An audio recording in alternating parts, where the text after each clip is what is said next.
Ever since the Christian movement began, followers of Jesus Christ have said he was God in human form. But what about Jesus himself? Who did he think he was? With the rise of textual criticism and the modern study of history, historians have developed tools to unlock this question. Today, Jesus of Nazareth is no longer just a figure in a stained glass window, but a real person of history whose life can be investigated historically. So let's examine the New Testament, not as inspired scripture, but as an ordinary collection of ancient documents. Let's apply to them the standard tests we would use with regard to any other ancient sources. When historians investigate the Jesus of history, what do they find? First, Jesus claimed to be the Messiah. The Jews of Jesus' day were waiting for a promised Messiah, a descendant of King David, a warrior king who would bring military victory and spiritual renewal to Israel. They were familiar with the prophet Zechariah's ancient words. "Shout aloud, O daughter of Jerusalem, behold, your king is coming to you. Righteous and having salvation is he, humble and mounted on a donkey." Jesus' triumphal entry into Jerusalem on the back of a donkey, the final week of his life, is attested in independent sources, one of the most important criteria for the historicity of an event. In doing this, Jesus was deliberately and provocatively claiming that he was the promised Messiah, the King of Israel. Moreover, the plaque nailed to Jesus' cross stated the charge against him, in mockery of his messianic claims. The fact that later Christians did not use this derisive title for Jesus underscores its authenticity. For first-century Jews, the word Messiah was packed full of meaning. By assuming this title, Jesus was claiming all of this for himself. Jesus also claimed to be the Son of God. Jesus' consciousness of being God's Son in a unique sense comes to expression in his parable of the vineyard.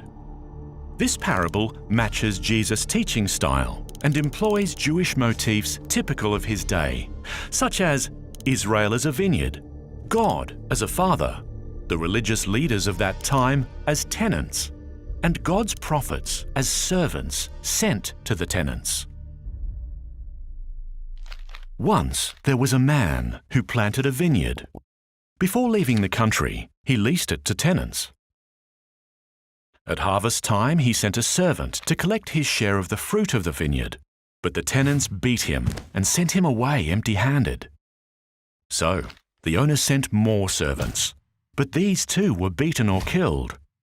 Finally, he sent his one and only son, saying, "Surely they'll respect my son." But those tenants said to one another, "This is the heir. Let's kill him, and the vineyard will be ours." So, they killed the owner's son. What do we learn from this parable about Jesus' self-understanding? He thought of himself as the only Son of God, God's final messenger, distinct from all the prophets and even the heir of Israel itself. Third, Jesus claimed to be the Son of Man. This was Jesus' favourite self-designation, being used some 80 times in the Gospels. This has convinced the vast majority of New Testament historians that Jesus did, in fact, think of himself as the Son of Man. Notice, not just a Son of Man, but the Son of Man. Jesus was directing our attention to a vision described by the prophet Daniel. "I saw in the night visions, and behold, with the clouds of heaven, there came one like a son of man. And he came to the Ancient of Days and was presented before him. And to him was given dominion and glory and a kingdom that all peoples, nations, and languages should serve him." At Jesus' trial, the Jewish high priest accused Jesus. "Are you the Messiah, the Son of God?" His answer left no room for doubt. "I am." and you will see the Son of Man seated at the right hand of power and coming with the clouds of heaven." By applying all three of these titles to himself, Jesus was claiming in no uncertain terms that he was the very God his accusers worshipped. It's no surprise the Jewish court charged him with blasphemy and condemned him to death. But that's not all. New Testament historians are agreed that the historical Jesus also claimed to have divine power and authority to perform miracles, cast out demons, revise Old Testament law, and forgive sins.